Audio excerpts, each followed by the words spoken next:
দূরে দক্ষিণে একটি শান্ত গ্রাম, নাম তার পলাশপুর। সেই গ্রামে বাস করত এক সৎ মানুষ, নাম কৈলাস।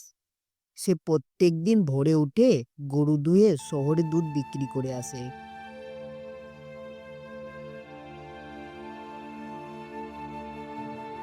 কৈলাস হাসি মুখে, আহা, দুধ ভালো হয়েছে আজ, মা লক্ষ্মীর কৃপা রেখেছেন।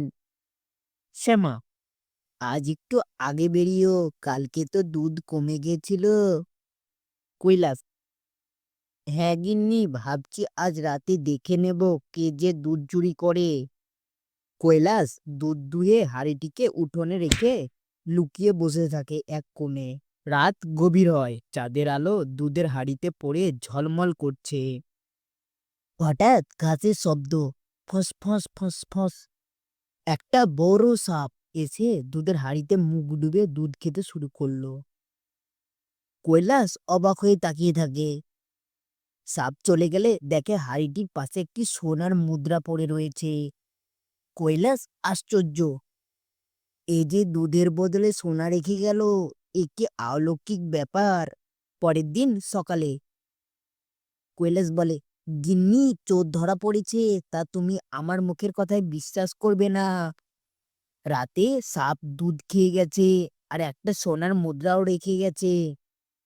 শ্যামা চমকে, হাই দয়া, এ নিশ্চয় দেবতা সাপ। ঠাকুরমা, বাবা শুনে রাখ, এমন সাপ কখনো ক্ষতি করে না, ওরা আশীর্বাদ দেয়। মাথা নেড়ে কৈলাস, হ্যাঁ ঠাকুরমা, আমি প্রত্যেকদিন ওর জন্য দুধ রাখবো। প্রতিদিন রাতে সেই সাপ আসে আর দুধ খায়, আর একটি করে সোনার মুদ্রা রেখে যায়। কৈলাস এখন গ্রামের সবার মধ্যে বিখ্যাত।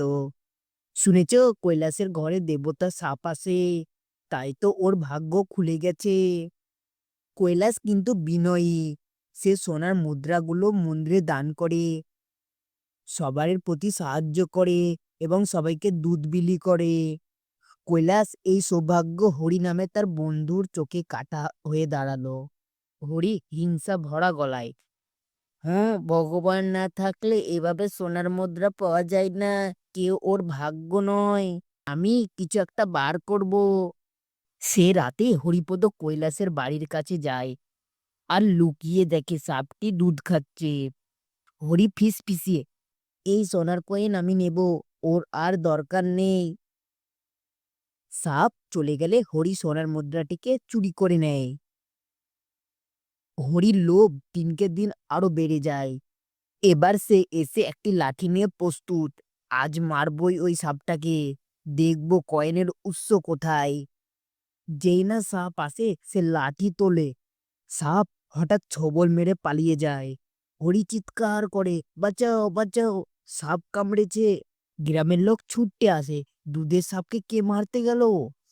ওরে, ও অভিশপ্ত দেবতার সাপকে কেউ মারতে পারে না। হরি অসুস্থ হয়ে পড়ে, তার শরীর ফুলে যায়, গলা শুকিয়ে আসে। গ্রামের লোকেরা দূর থেকে তাকায়, কেউ কাছে আসে না। হরি কাপা গলায়, আমি ভুল করেছি কৈলাস, আমাকে ক্ষমা করো। কৈলাস চোখে জল, ভাই, আমি তোমায় বলেছিলাম লোভ খারাপ জিনিস। সেই রাতে হরি মারা গেল। গ্রাম জুড়ে শোকের ছায়া নেমে এলো। লোভ মানুষের সর্বনাশ করে, ভালোবাসা আর সততা মানুষকে অমর করে। এরকম মজার মজার কার্টুন দেখতে হলে আমাদের চ্যানেলটিকে সাবস্ক্রাইব করে রাখুন।